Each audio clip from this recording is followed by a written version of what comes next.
Hello, everybody. So we're people, and today we're all going to talk about the Joker. Because Whoa! Wait a minute. Wait, Hold on. wait, I'm wait, sorry. what? We're How come people. you're? How come his name doesn't say Potato Leprechaun? Ooh. because I'm a potato I rat. Hope am you're the ready. leprechaun. Oh, fuck's sake. Okay, so given the time constraints, I'm just going to go with the first two lads first, because they and then we'll go down to the rest of you. Okay. And if anyone else who was meant to be here watches this when you're not here, you guys owe me money. I don't know shit.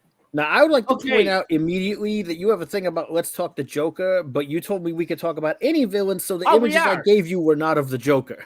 No, we're going to be talking villains as well. Well, as well as the So we Joker. can talk about Goldie Hawn. That's a little bit of a different story. No. So, Farv, you want to tell us about your guys? Do you actually have the shit? I do. You see, I'm professional. You remember me telling you before the stream I forgot? Yeah, I see? do. Yeah. Okay. Yeah. Well, we'll start with him. Okay. So, and I know this is going to get on your tits a little, but I didn't like the Suicide Squad movies because I'm aware of the Suicide Squad comics. Because they fucked up a number of the fucking characters who were Batman villains before the Suicide Squad was a fucking thing. Yeah. And that guy you showed there in particular, bring his picture back up. Tell me, what is wrong with that picture compared to the fucking movie? Oh, that's right. He's from his ethnicity. He's from the Caucasus region of Eurasia. That guy is like half Hispanic, I think. He's like Hispanic white or some shit. And we got Will Smith using like this motherfucker's shit in the movie. Looks like Wolverine without a beard, to be honest.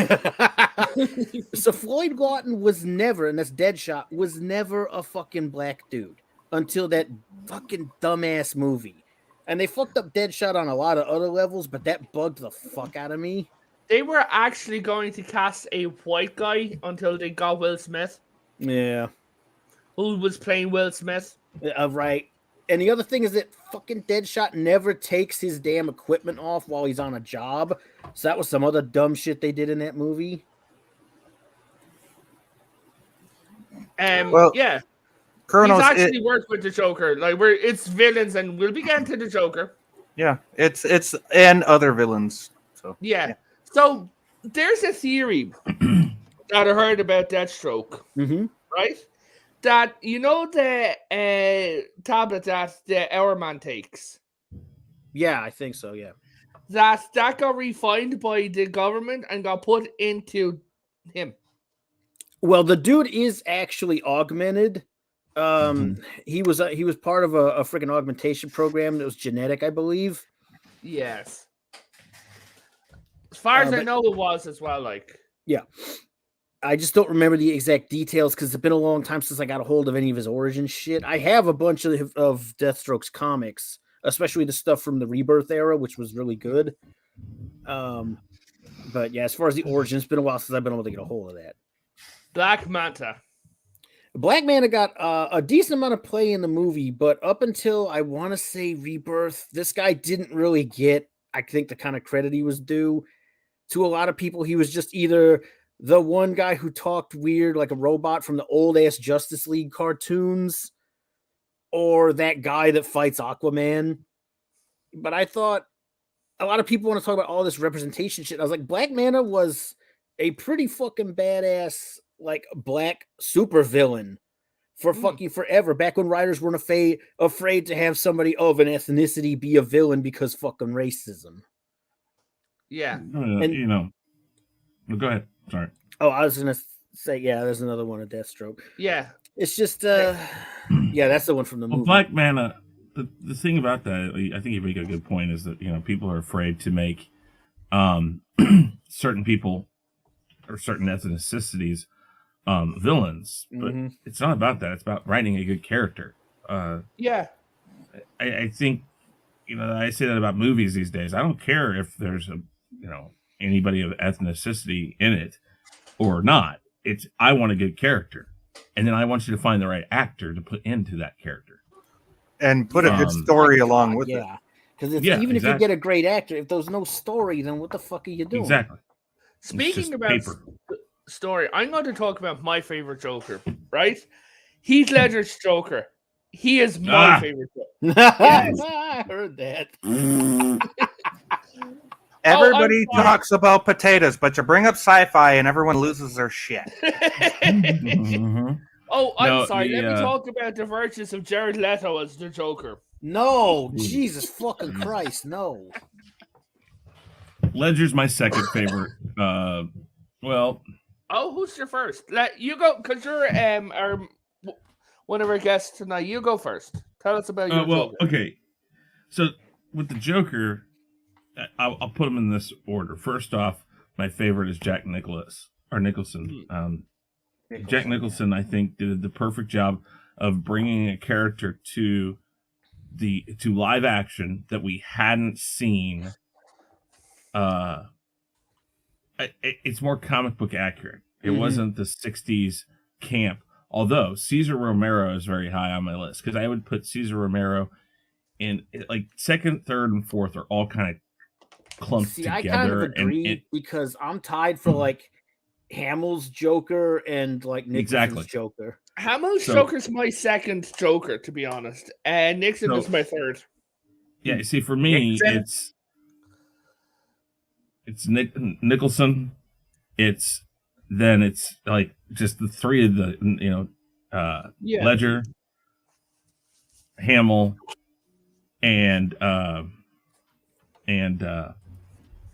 oh shoot, where did I lost my point? Are you here? thinking of no, the new one, Joaquin Phoenix? Yeah, Joaquin Phoenix. I like him a lot. Oh, he's good. Yeah, I love Joaquin Phoenix. But I have to push him to a different place. And then Romero. Like those four right there, the Romero and Ledger, Phoenix, and Hamill. Those four are all really good. I love what Ledger did, because Ledger encapsulated a little bit of the Nicholson character, a little bit of Romero at times, but he was really more earthy and real. Because I think what they did with that series, the Dark Knight trilogy, was they really made it feel like, okay, this is almost reality, because they took very little comic book from the comic books. They didn't take all the surrealism out and take it and put it in the movie. They really made it like, hey, this is happening in a city like not too far from you. Yeah, but the thing one of the things I really liked about Heath Ledger's Joker, and what someone brought up years later, is that by a couple of the movements and a couple of different things that he did, like when he was out of the Joker makeup, that with the scars and everything, they're 100% convinced that Joker is a vet. It could be. In the context of that movie, it's very, very possible. Yeah. Because, I really don't know. Because, I mean, I know a lot of people are like, oh, it's, and it is sad he's gone. But I know a lot of people are like, man, we're never going to get him as a Joker again. We weren't going to get him as a Joker again anyways. No. Christopher Nolan said that those were the three movies, and that was it. And I don't think you'd bring Ledger in on another Batman project after he'd done that. Although, I love it, and it was so set up for them to be able to do another one, because he says at the end, he's like, I think we're destined to do this for the rest of our lives. And that encapsulates what the Joker thinks. And his Joker also encapsulates what the Joker is. It's mayhem. It's anarchy. It's like, I don't have a plan. Even if I have a plan, the plan could go wrong. I don't care. They covered that in both the Arkham game series and the animated series, where Jack or Joker, however you want to call him, would make these comments that he didn't want Batman dead, because what would he do without him? Did anyone here play the Telltale Batman series? Yes. No. Yes. That was an awesome portrayal of Joker. I'm sorry, but it was. Thank you. No, it was.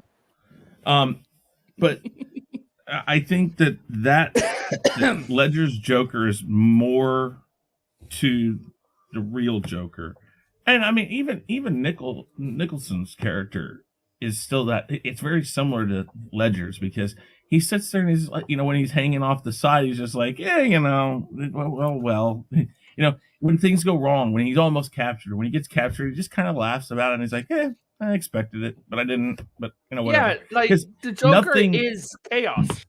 Yeah. When his plan goes awry, that's okay. When it doesn't work, that's okay. In fact, if I remember right, in the comics, the Death in the Family, later on they alluded to that it wasn't even the Joker who decided to do that.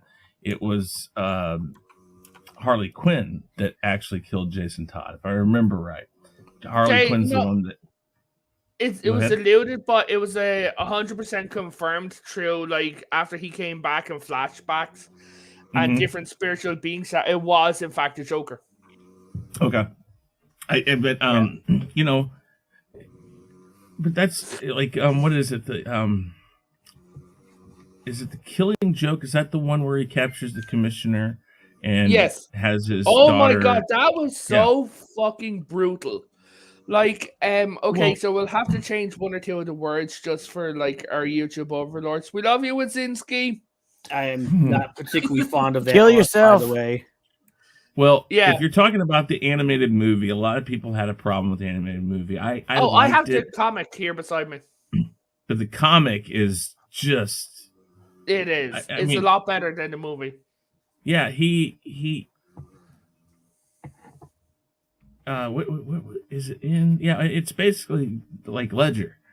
He knows that if he gets certain people and he can get them to his level and make them do things you thought they never would, that's how you win. It's not about defeating somebody. It's just making them do things that they never would do. And I mean, I think The Killing Joke is a very good It it's a very is. good comic. It's the only comic where and it's weirdly terrifying, where he makes the Batman laugh. Mm-hmm.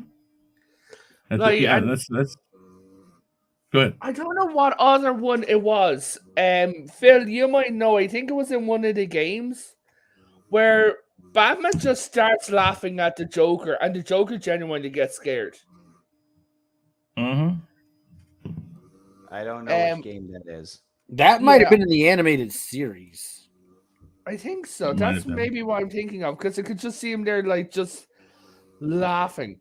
But does anyone remember the famous joke from The Killing Joke? The No, joke I at the end? honestly didn't finish that one. Okay. At the end, Yes. I can't remember it right offhand. Two lunatics escaped the asylum. Mhm. They managed to get out through the commotion and they get up onto the roof. They see a ledge with a space and they jump across. But one stays behind. And the other one turns around and he's like, hey, come on across. He goes, it's too far. I can't jump that far. And he goes, oh, I know. I have a flashlight.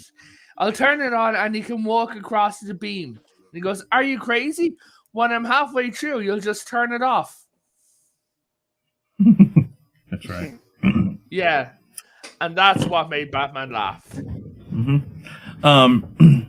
Do you think he killed I mean, him? if you really want to go down a line of villains in comic books, I don't think you get a better group than Batman's Rogues Gallery. I mean, just Yes. all of them. The whole group of everything. I mean, Scarecrow, the thought of what he does to people and the fact that it works against Batman too. I mean, that's the thing. Batman's not, I think that's one of the reasons why that's probably one of my favorite comic book heroes is he's not necessarily even a hero. He is a person. And he is fighting things that he knows he really, he can't win against, but the reason why he wins is because he knows everything about these people. I think that's what makes Joker the scariest to even Batman, because if you think about it, and I mean Batman, when they added the Batman Who Laughs, that is utterly terrifying, really. Yes.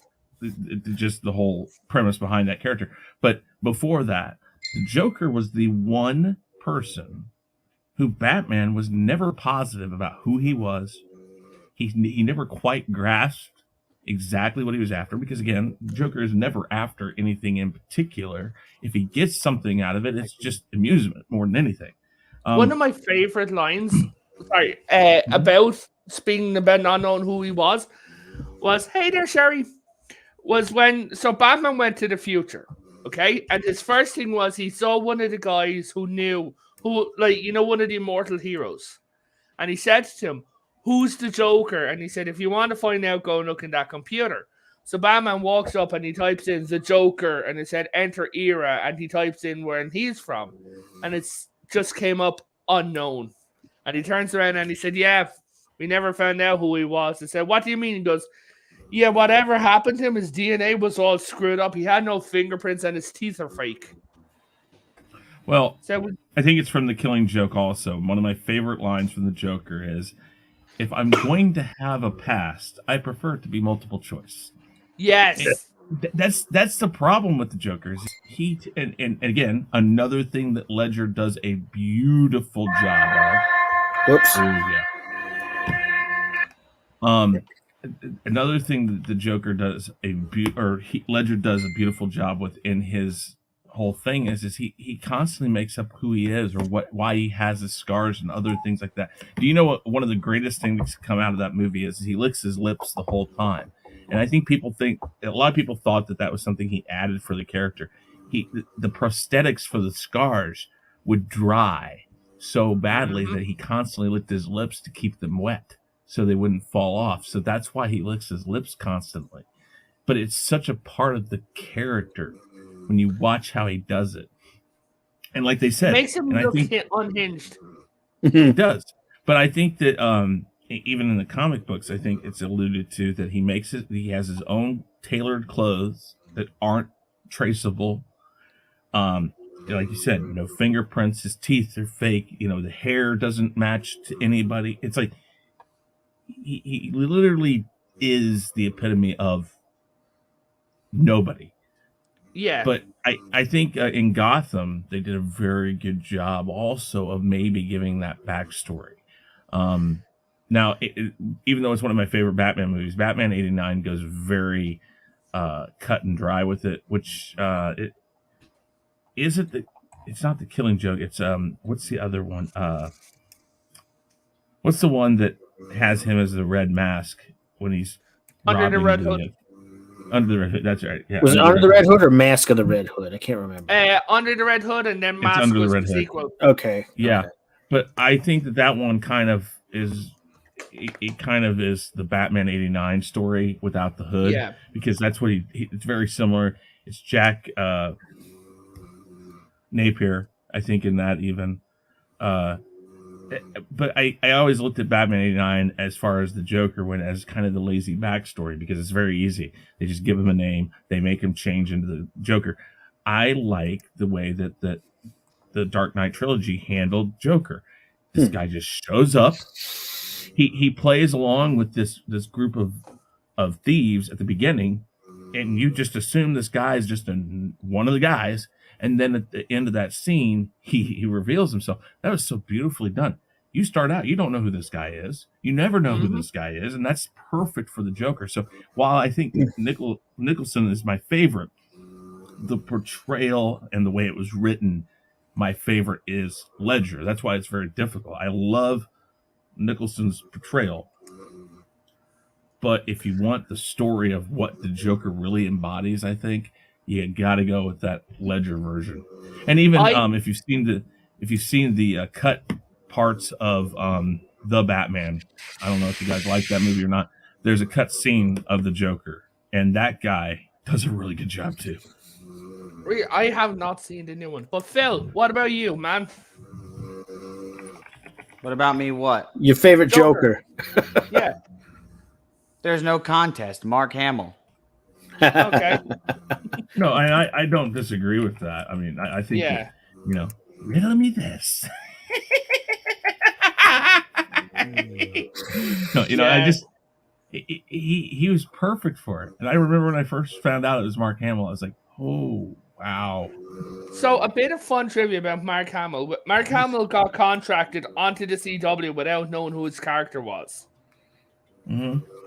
Right? And he was like, okay, so I'm going to be the Joker. I'm going to be like, everyone's going to be really happy. They're going to see me live action Joker.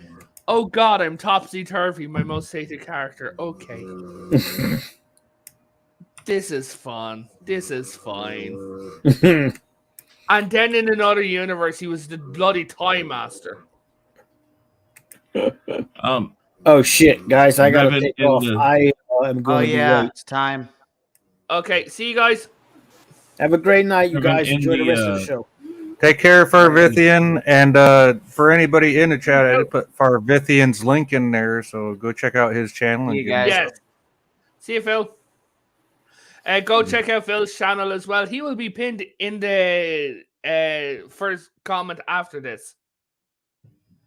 Later. It's a 5-minute Later. scene, so I don't know if you can get away with it. But I No, put it in the I private can't. chat.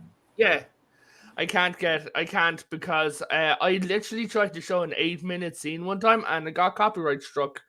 I had to delete my entire stream one time. Well, I would suggest you, and if you want to put it in the chat, that's fine. It's Okay. really But Revan, Nice. make sure you dispute the strike before you delete the video, because if you delete it, then you will not be able to. I dispute did it. not know that at the time because at the time it was my second ever live stream and I had no one like you guys to like help me with this stuff. And I will say this: if they deny your dispute and you still want to dispute it, you can lose your channel that way. Not many people know that. you can, but the thing is if you are going off of fair use, I have challenged a couple of them fully and won because they have to come and actually file a lawsuit against you. Yeah. And, Right. But I mean, it just depends. If you're So pretty if you know, if you know that you're completely doing it fair use style, you know, and it wasn't just like a random oops, I guess I messed up type of thing. But if you know it's fair use, like Chris is saying, then yeah. Oh yeah, now I do. Like if I'm doing anything, I'll keep the clips to under 8 seconds with audio and things like that. You But can, the link's in the play channel. that. You can play that video that I sent, and as long as we're commenting on it, commentary, critique, and discussion are 3 things protected by fair use. Yep. Now, as long you as might you're have to pause it. pause it the after algorithm. so long, the algorithm will still tell you and still catch it and say that it's copyright use, but you're the one that has to say, "Listen, I was critiquing, I was commenting, we were discussing it. Those things are allowed." But yeah, no, it's yeah. Well, I've got it be- linked in the chat in the channel for anyone who wants to go and like check it out. But by the way, you were saying about it anyway. It's basically the Batman scene, the reveal of the Joker.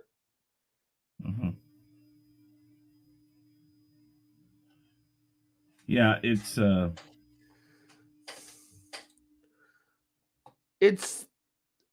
might be able to get away with it with no sound. Hold on, I'll give it a whack for a second, okay? Well, like Chris said, though, you can play like a few seconds of the clip, right? And then you can pause it and we can talk and commentate. That is completely fair use. Okay. Right. So I'll go to here. Go ahead and make it full screen though. Yep. And you can play, like I said, I would play about 10 seconds of it. Yeah. And then, well, maybe 15, 20 seconds, long enough that we can actually unmute the video, Revan. Looks like it's muted. Oh, it's paused. Like just turned unmuted. down all the way. Yeah. Well, I have a paused at the second. So. Okay. I'm just going to skip ahead, okay, until we actually see them. Mm-hmm. So speaking about this, what do you think of the new Batman suit?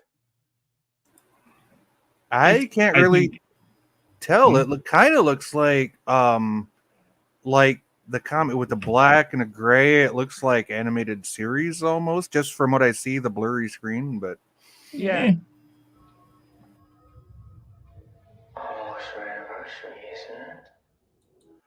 What's he saying? Is it me? Does he look a bit like Mark Hamill? Yeah, kind of. Hit the closed caption. Yep. There you go. There you go. So set it back a little bit. Yep. There you go.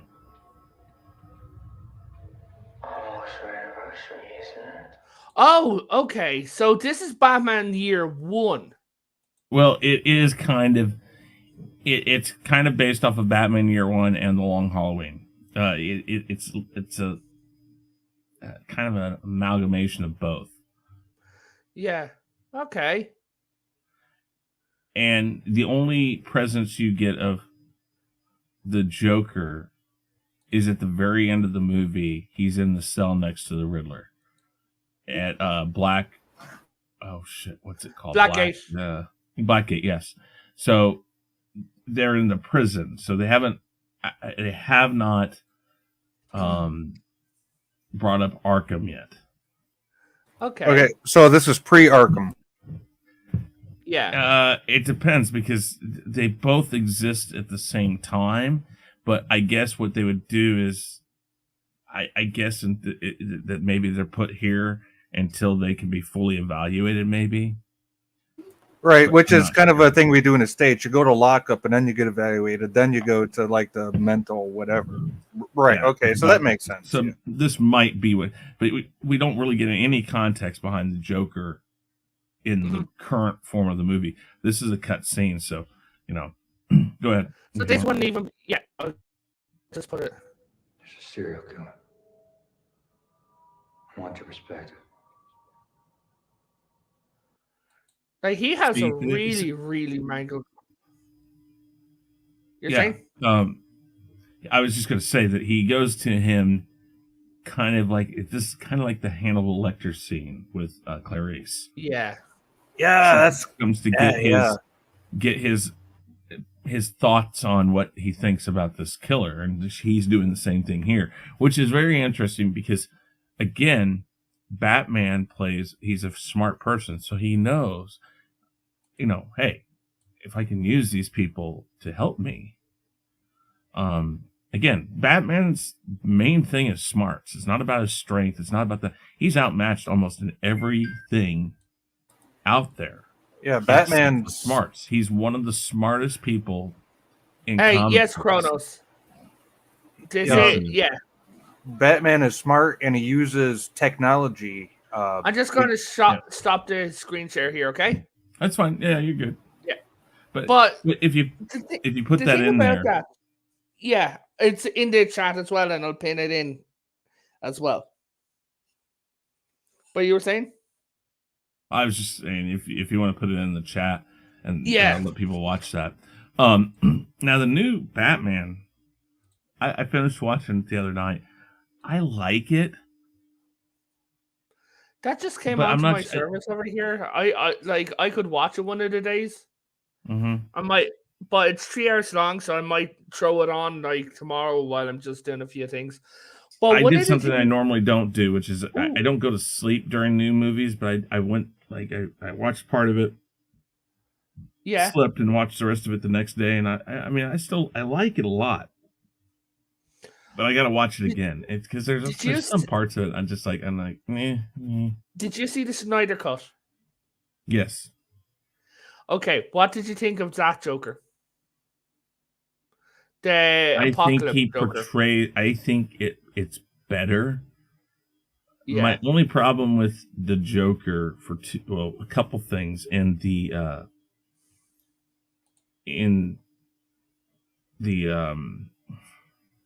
Suicide Squad movie was not enough of him. A lot, and again, we've been told that there's lots and lots of cut scenes from that, and now people are wanting an Ayers cut of that, which I would love to see, but I don't know if we'll ever get that. But he came across too much like a street banger. Well, so they were trying to do not Gotham by Gaslight, but a like a 1940s yes, but hoodwink, but they failed. yes, and I would have been okay with that because again, the Joker does embody a lot of that, 40s, the 50s gangster. That is very much the Joker. But the thing is then they threw the tattoos and the the gold teeth and the weird. It's like, okay, I don't need Boys in the Hood mixed with the 40s gangster. I did not need that. That's what I felt like I was watching. And I'm not saying anything against Boys in the Hood because I love that movie, but it's not the play. That's not haven't the seen Joker. that in years. Yeah, that's not the Joker. Mm-hmm. I did like his tattoo on his hand, though. I thought that kind of makes sense for a Joker. Yes. But one of the things about Joker that you kind of cannot get it past. What's your opinion on Harley Quinn? You mean Margot Robbie? No. Harley. Just the character? Yeah. I love the character. I think it was it was a fan suggestion, and I think it's one of the best additions to the Batman group. Yeah. She's kind of a sidekick, so it's kind of like Joker's. Here's the thing: Joker likes to mimic Batman, but on a bad side. He's smart. He tricks. He does these things that are bad, but Batman had Robin. Now that gave kind of Joker a Robin type character, somebody not as menacing as the Joker, but still a lot of the same qualities. So I thought that was a great thing because you got that mirror thing because when Batman and Robin show up, Joker and Harley were there, and again, Jason Todd dies. Hey, Parthead. So all of that. Pat of the Ted, Crayon Eater. Yeah, lovely. Thank you. Appreciate that. Were you a Marine? Yes, I was. Oh, awesome. Semper Fi. Semper Fi, yes. Favre was actually in the army. Oh, cool. But I liked Harley Quinn a lot. So did I. But one of my main problems is what they did with her now in the comics. That's just sad. Yeah, I think that my first a lot of things. The first time I saw Harley Quinn was the comics, and that's one of the few things we're talking about where I've seen, comic wise, was Harley Quinn. Obviously, because blonde and nice looking clothes, but I mean, go ahead, Chris. I'm sorry. In the comics now, Harley is basically right now. I mean, she's basically a sex toy. Yes, for all intents and purposes. I mean, that was always implied to some extent, or that she wanted to be that for him. Oh, but she did want to be that. She was really fleshed out in the Telltale games. Yes. Okay, but there's a line from her, she said this a few times. I'm a big Kryptonian fan, and I remember when she was talking to Rao, right? When he revealed himself as a god, and he was telling about the problems of being immortal and, being honest with her, right? And so she turned around to him and she said, I changed everything. Mr. J likes New York girls, so I started talking like this, don't you know? Mm-hmm. And he likes cheerleaders, so he wears the short skirts and everything. And then she goes, and then Harleen just went away. And I don't even remember who she was. I really like that, where she admitted everything she is because of the Joker. It is. I think the problem with a lot of things right now is that a lot of the comic books are just going way off script on what these characters are.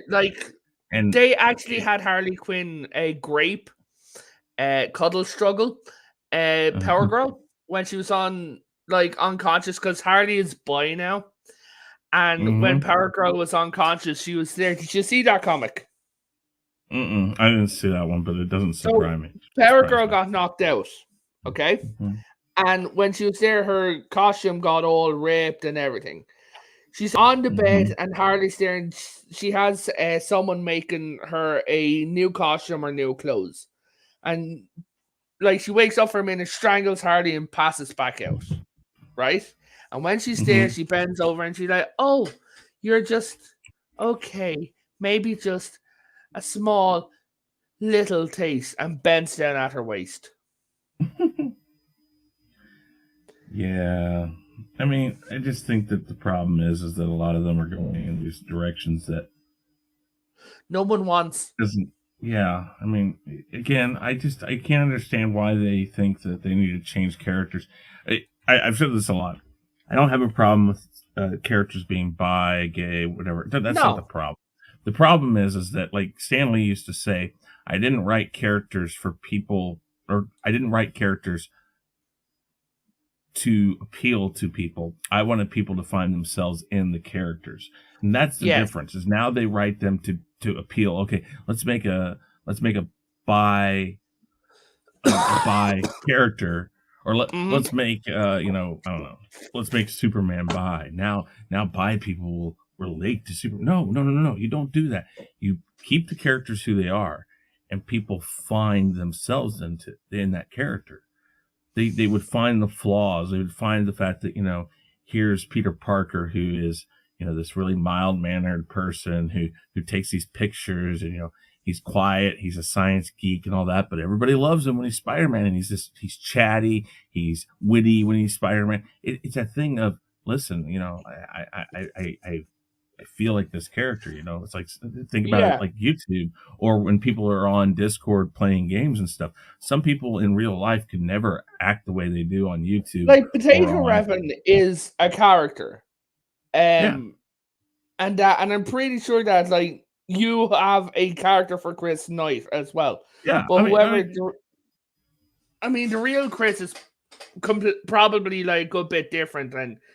Yeah, I am very much a caricature of myself. I stay true to my values, but I am very much caricature. Then there's the ego. The ego is a caricature, and I played that up, and but that's what I'm saying is that comic books were designed that people could read a comic book and really feel comfortable knowing that this person speaks to them not because they are like them, but because they see themselves in the character.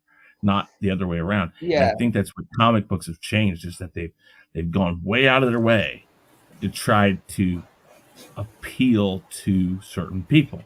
The way of the mainstream media. It's like we'd rather outright say this is what this is instead of, like Chris said, hey, I identify with that. That's cool. I can get into this show because there's a character that speaks to me. Instead of trying to talk over the audience like they're doing now. Yeah. Did any of you guys read RC The Joker's Holiday?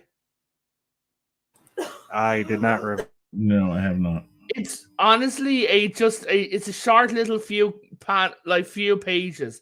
But it's actually just a bit of fun. The Joker goes to Metropolis to play with Superman because Batman isn't as much fun as he used to be. Dude, that's a movie in itself right there. Oh, yeah. But the thing is, so all he does is he goes to the Daily Planet and he sets off like a small little bomb. Superman shows up and he's like, Joker, what are you doing here? And he's like, oh, yeah. He goes, oh, I'm just going to cause a bit of chaos. Have a bit of fun. Because Batman's boring. And then Superman's like, okay. And he says, what are you going to do? He says, I'm going to destroy the Daily Planet. And Superman lifts his hand up and he has all the bombs and goes, you mean with these? By the time he goes, oh, I've got more hidden. He goes, by the time you or Tom flexes to press the button, everyone will be out of this building safe. All the bombs will be found and dismantled, he said, and you will be dead. And the Joker's like, I'm sorry, what? He goes, I don't have the same morals as Batman. He says, I will kill you. He said, and you will not get to go back to play with Harley or play with your toys or play with Batman. And at the end of it, it's just like Joker decides to go home, go to the police and goes, I want to go home. This place is boring. I just love that even the Joker, when he's outpowered, just like, fuck this, I'm going home. Mm-hmm. Screw you guys. I'm going home. I think DC has a great mix of crossovers. I think DC, I love the MCU movies more than I like the DC movies. But well, that's the thing. I like the DC animated movies than I like the Marvel animated movies. If they could get the animated people to do their live action stuff, or at least give them some ideas, oh my god. I mean, what I think DC's problem is when it comes to movies is that Warner Brothers is constantly putting their hands into it. Yes.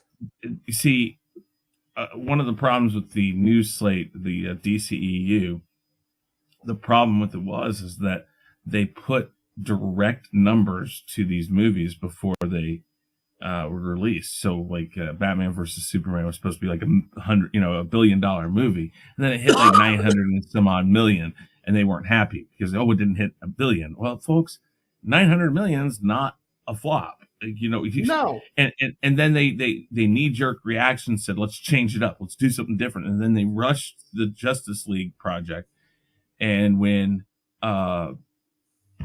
Snyder couldn't finish it, or whatever you subscribe to, he had a death in the family, or he had problems with his daughter. He had to step away he stepped away. Whatever you want to subscribe to, why he left, and then they went and they found Whedon, and they tried to throw this MCU like makeup on the pig, for lack of a better term.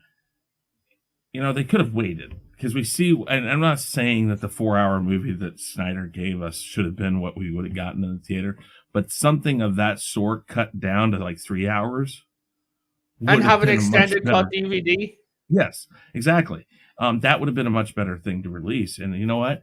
You just be honest with people. You say, okay, well, we don't want to rush this product. We know we said it was going to come out, but we don't want to rush this. We're going to give this time. We're going to give him time to do what he has to do. What's wrong with that? See, MCU is not afraid to push movies back or reconfigure how they were going to be released. Marvel has just announced that they're pushing back in like through the Spider-Verse because because they watched the movie themselves and they said it isn't what we want. So they're going to add more stuff and make it great. But one of the things, and I think you'll agree, I think everyone will agree, that so what DC does is it's like, boom, Superman does good. Our next movie is going to be like Superman, but it's a character who's not Superman. So that does a flop. And then so another movie does good. They're like, okay, we're going to change it up. We're going to make it like this movie. It's like they don't have A to B to C to D. They don't have that. Kevin Feige. Yes, they need a Kevin Feige. A Kevin Feige, exactly. They need somebody who can go and say, no, we're going to do it like this. We're going to do it like this. And, I know people hate this, but I've even said that, somebody like Kevin Smith at least would have some sort of a vision. He knows comics. Now, whether or not he does things, he would do things exactly like the comic books or more like the comic books, I don't know. But given his He-Man, I'd rather he stay away from him.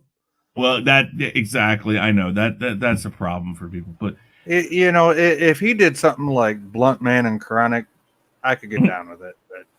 But you see, but that's the thing. I think it's not about necessarily the exact right person. It's at least somebody that can oversee these things. It's at least a fan. Because right now you got the Warner Brother idiots who are in charge of it. For now. All I'm going to say is for now, because I'm following things behind the scenes.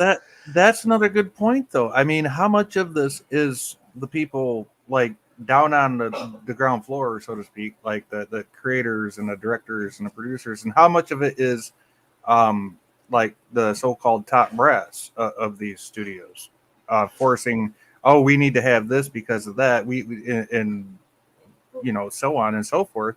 Right, to where the end product gets like so jilted and jaded because of what they think people want and to appease their shareholders versus what actually would constitute a good product for the fans and actually make the money that they're looking for. Yeah. Also, if you're listening, bless you, Mrs. Sci-Fi. Thanks, Revan. I'm trying to keep it muted. No, I understand, but just being polite. But the thing about it at the same time is the MCU has a lot of studio interference as well, because if any of does. you have seen the interviews, like someone said that they wanted simple as a different color on Captain America to make him more like comic accurate.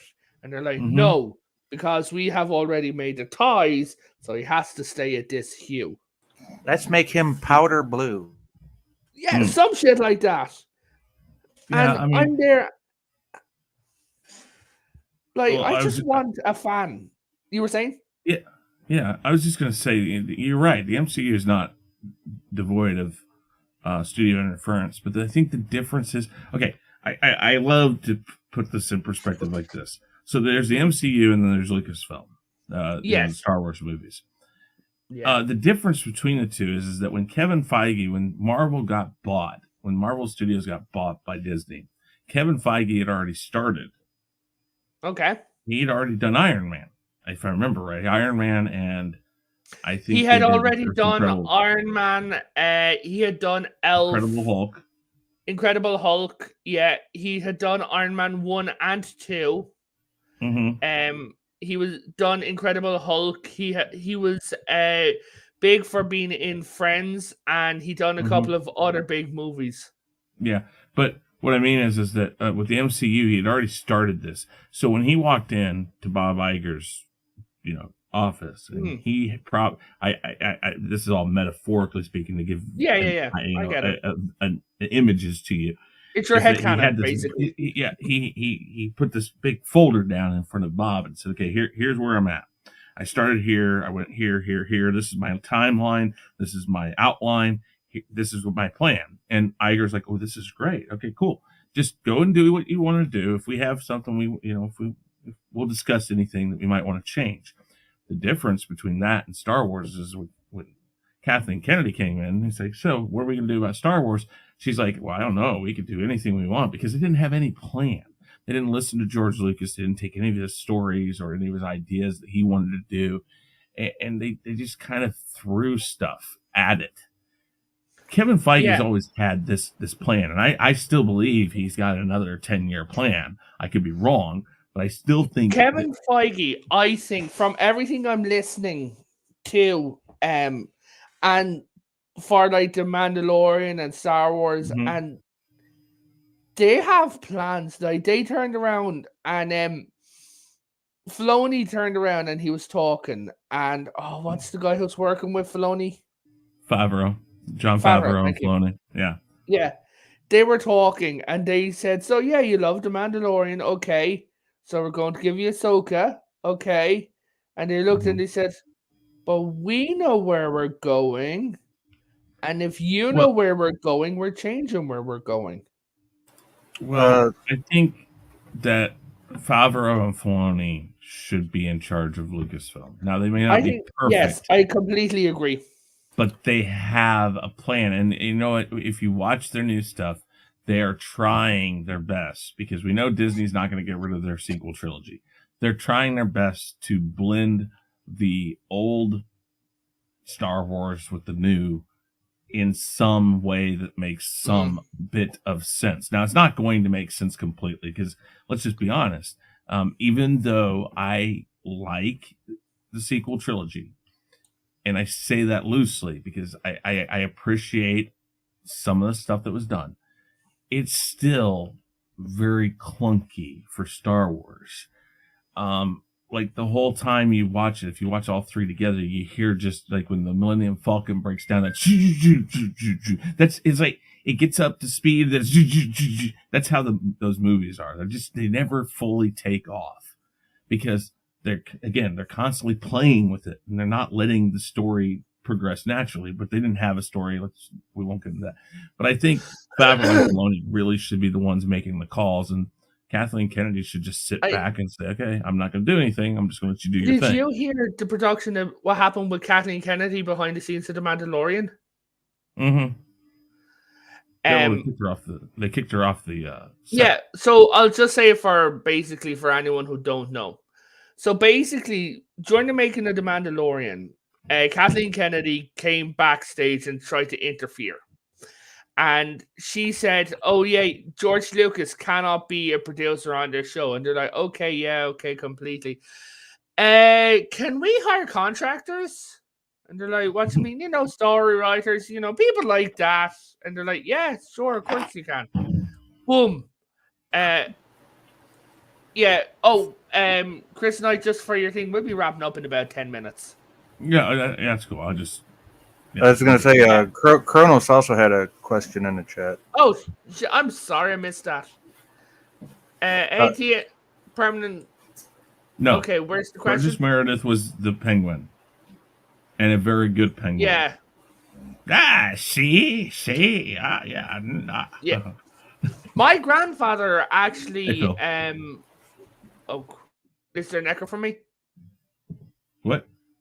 Oh, so my grandfather met Meredith when he was working in England in the late 60s. Meredith was like there on a holiday or making some little TV show or something like that. My grandfather was doing anything for work back in the 60s. And he met him like just for like 5 minutes. Yeah, I mean, if I remember right, I think he died about the time I graduated high school, maybe a year later. But, I mean, Meredith was. There is that fact of the original, as campy as Batman was, they picked some great actors and actresses. Oh my God, they did. Now, Adam West and Burt Reynolds. No, Ward. Burt Ward. Burt Ward. Yeah. Jeez, Revan. Man, he fed that to you. He just shoved that. Did. Right He fed it here. to me Boom. like, here, have a big helping of Revan rope. But the thing about that is, did you know what they did? DC have done in memory of Adam West? I might, but I don't know for positive. Thanks to the multiverse, in the Arrowverse and the movies, because the Arrowverse is canonical to the movies, thanks to the crossover. Okay, that means that no matter what happens going on, Adam West's Batman is canonical to the multiverse in every single Batman project. Yep. Well, they should have been. They had Burt Ward, and they used Burt Ward was in that, wasn't he? He was in the Flash for like 2 minutes during the Red Skies. He was walking down, really camp with his dog, and he said, "Gee Willikers!" Yeah. Looking well, up at the sky. They also used what's his name, Knox from Batman '89 in that too. They also used Kevin Hart, no, the voice of Batman in it as well as Batman. Kevin. Oh shit. Yeah, Kevin Hart's the comedian, Revan. I know. Oh man, Kevin. I want to say it starts with an L. It's not Kevin James, is it? Conroy. Oh, Conroy. I think Conroy. Yeah, I completely did not Google that. No, of course not. Yeah, I know. I mean, I completely know what I'm talking about. Sure, we believe you. I didn't watch all of that Crisis on Infinite Earth, but I think there was my issue with the CW stuff is it's just I watch it, I'm like, man, put some money towards this shit, because if you did, this would be awesome. But it's a lot of the special effects and some of the writing's shoddy, but I like what they're trying to do at least. And again, now thank God we're at least getting the Flash movie. We're never going to get it. Ezra Miller's done. Let's just be. Do you think his career is done? Please God, let it be done. Did he have a career before this? Does he have a career? No, I don't know if he has a career. So Ezra Miller was in the Fantastic Beasts movie, as we all know, right? Yeah. Hold on, I'm just going to look up his filmography. Yeah, I mean, but what I mean is that he's just not. He hasn't taken off yet. I don't know if it's over. But I think of any of the characters that you could really easily swap out a person because of the multiverse idea is the Flash. So with the Flash going back to the '89 Batman, which is I think Earth 2. Is that 89 No, Batman's no. on? 89 Batman is on Earth 89. Because Earth 2, remember, in the Flash TV show, they went through the multiverse. Earth 2 is the one where Yeah, it is Earth Harrison 89. Wells comes You're right, from. you're right. Okay. And Earth 89. be careful throwing around the phrase Earth 2 because that's a TV show created by Gene Roddenberry. Only had one season, but still. Yeah, Okay, but so- I mean, In the DC universe, Earth 2 is the one with Harrison Wells. Earth 3 is it's a the location. evil. Yeah, it's a location. But And- okay, so I just Go quick thoughts. What like my favorite Flash is the Yeah. one from I believe it's 90 or 91. It only had Oh, one. he's Okay, actually in the yeah. CW. He was in the CW, Yes. and They the brought- actor who got they got to play him, and they brought him back in like as Barry's dad, and then they said, "Hey, would you like to be a speedster again?" So they brought him back as Jay Garrick. Oh, cool. and- So he Was, kind of got to like be in the Flash again. Oh, hold on, I'm going to show you this. This will make you happy, okay? it was oh, come on. Where is it? John Wesley's ship. That's who it was. Yeah. And I loved that series. I mean, it was only like a couple of 3 seasons, but no, I applaud again. It's not. There's a lot of problems with it. I don't watch a lot of the CW stuff, but I think the CW has a better idea of what they're doing than the DCEU. They Like do. I said, they have brought. Listen, if there was a character that played, listen, if Christopher Reeve was still alive, they would have put him in there. They would have. So during the crossover, they had Barry Allen changing bodies and everything like Mhm. this. This is what they did.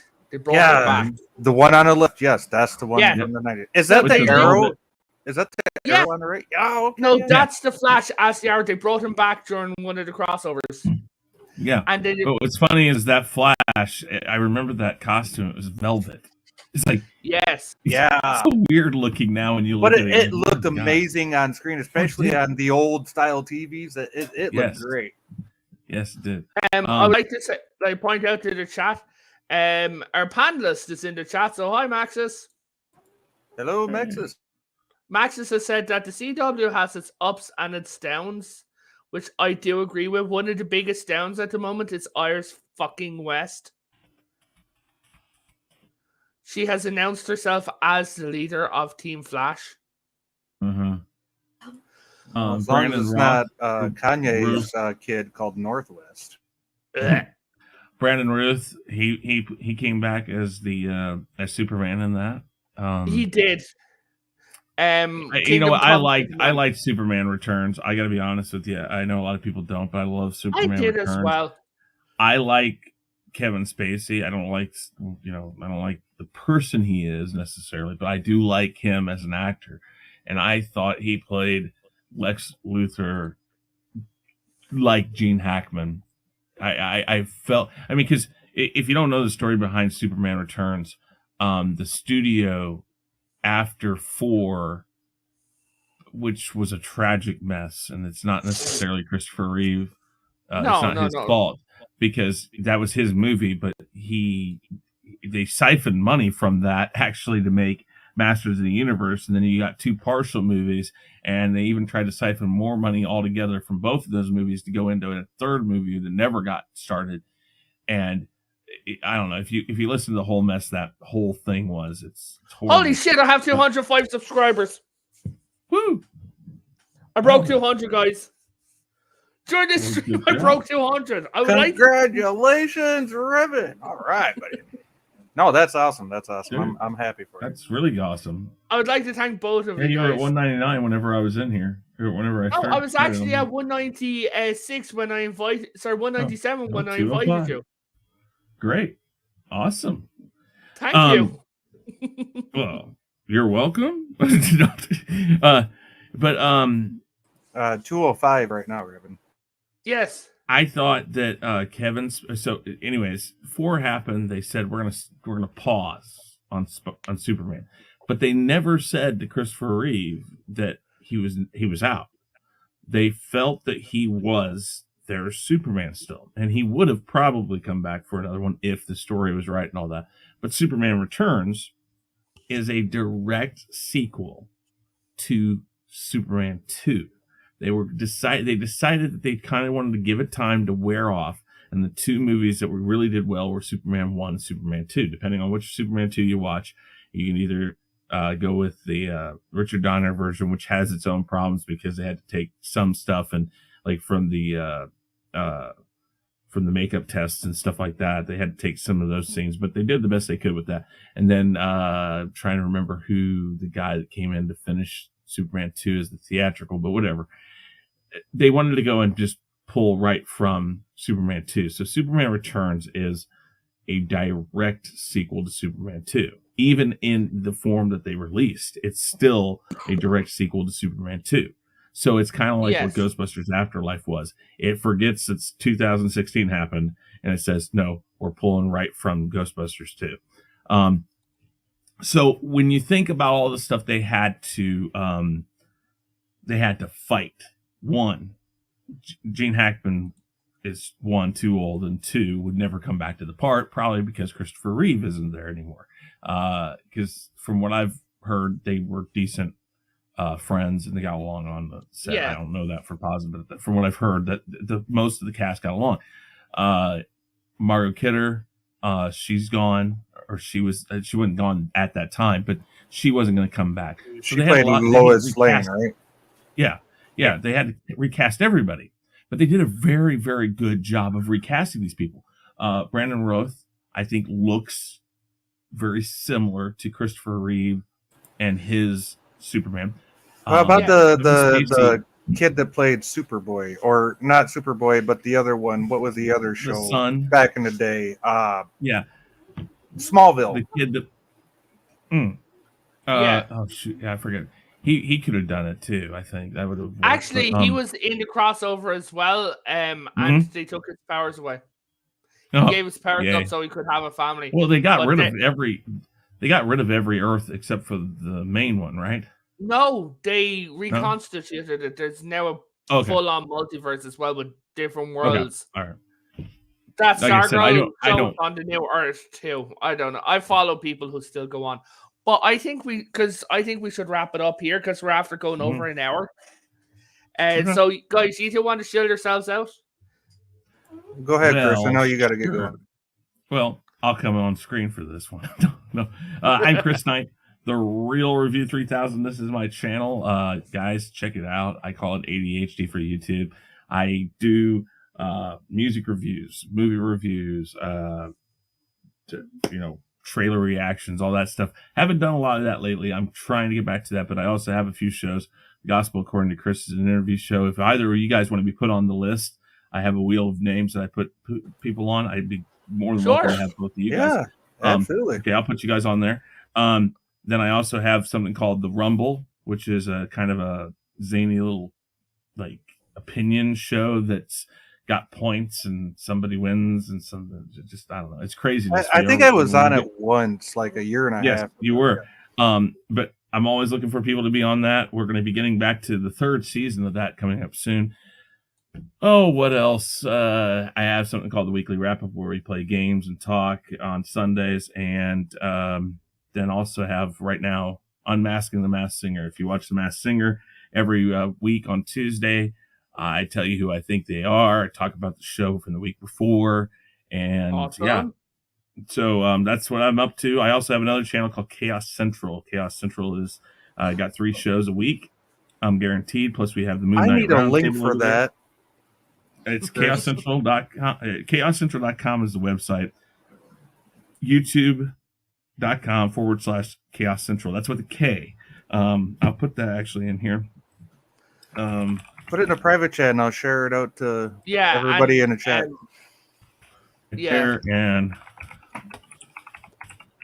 But with chaoscentral.com, it's commentary site. I'll take anybody's opinion. I ask you not to be racist about it or Hey, that's how I sexist. operate here.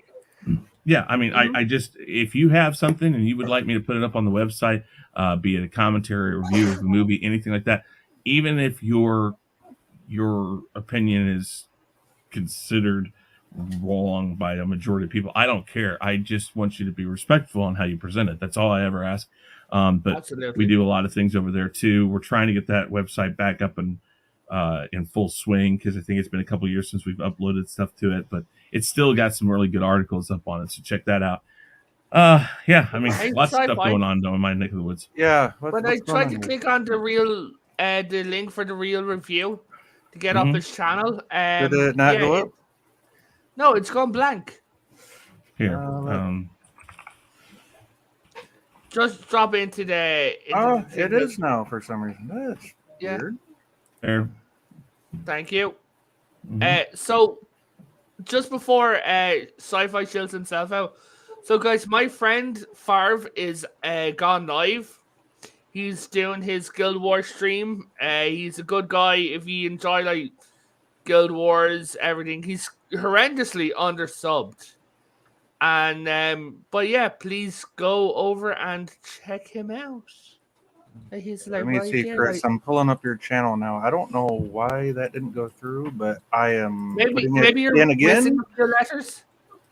Yeah, I Well, always. it's when you put in the long link, sometimes it goes like that. There you go. That's Yeah. got the actual name. That Okay, should go because I through. have them open. There you go. That one's working. Thank you. But I appreciate you guys inviting me on. Yeah, I appreciate having you on. Hey, Yeah, come back anytime. anytime. Just let me know, and if I can make it work, I will. Yeah, and I'd like to thank Maxis, everyone in the chat for like showing up. And I just like to remind everyone in the chat to please bully Maxis, and she deserves it. She should be here, but she decided to go and have fun. Sci-Fi, buddy, you want to show yourself? Sure. My channel is actually, I can type this one in chat. It's not that hard to do. So I'm going to put my channel link. See how much faith he has in me. I know, right? Oh man. Man, sometimes I don't think that you'd even know how to write with like a little kid's book. No, I've been typing on a keyboard for so long. I don't know if I could actually type or write with a pencil anymore. It's just, yeah. So there's my channel, Sci-Fi Nation.